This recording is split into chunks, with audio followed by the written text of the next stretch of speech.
نحمد ونصلی علی رسول کریم، اما بعد۔ معزز اساتذہ اکرام اور میرے عزیز دوستو، السلام علیکم ورحمۃ اللہ وبرکاتہ۔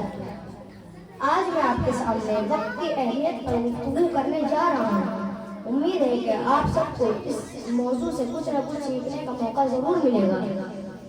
دوستو، وقت ایک ایسا خزانہ ہے جو ہمیں زندگی میں صرف ایک ہی بار ملتا ہے۔ اگر ہم اسے ضائع کریں تو اسے واپس نہیں لایا جا سکتا۔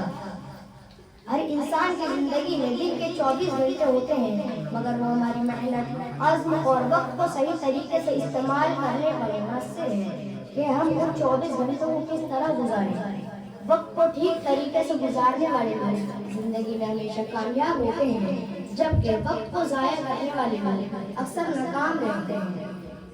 اللہ تعالیٰ نے قرآن پاک میں بھی وقت کی قدر کرنے کا پیغام دیا ہے اور اس کی اہمیت کو ہمارے سامنے بیان کیا ہے۔ اللہ تعالیٰ نے قرآن پاک میں فرمایا، قسم یعنی اس نے ہمیں وقت کی قسم کھا کر یہ پیغام دیا ہے کہ ہمیں وقت کی قدر کرنی چاہیے۔ اگر ہم غور کریں تو ہمیں اندازہ ہوگا کہ زندگی کا ہر لمحہ ہمیں کچھ نہ کچھ سکھا رہا ہوتا ہے۔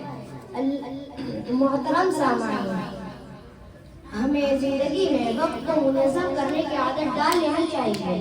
ایک کامیاب انسان وہ ہے جو اپنے دن کو منصوبہ بندی کے ساتھ گزارے۔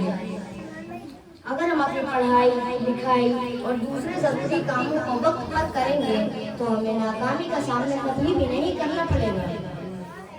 اللہ ہمیں وقت کی قدر کرنے کی توفیق عطا فرمائے اور ہمیں کامیاب لوگوں میں کرے، آمین۔ میں اپنے چند کلمات کے ساتھ رخصت ہوتا ہوں۔ وما علینا الا البلاغ۔ السلام علیکم ورحمۃ اللہ وبرکاتہ۔